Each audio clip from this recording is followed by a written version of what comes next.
say Yetzer Tov and Yetzer Hara, what do we usually think?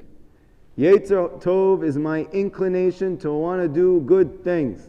And my Yetzer Hara is my inclination to want to do bad things. What does that even mean? What does that even mean? How do I ever know which one I'm clued into?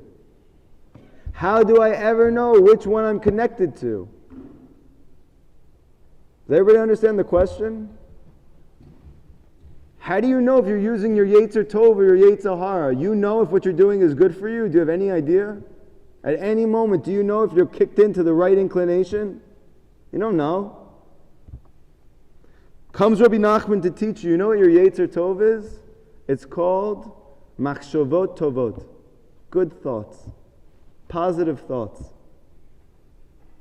When you have positive thoughts, that's called you're using your Yetzer Tov. When you have negative thoughts, that's called your Yetzer Hara. People often wonder, why am I sad? Why am I angry? Why am I confused? Why do I feel a lack of life force in my life?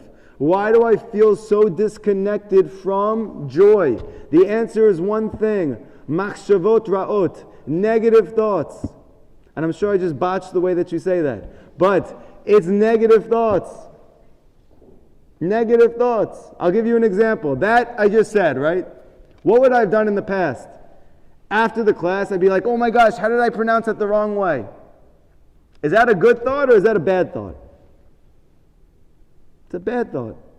You know why?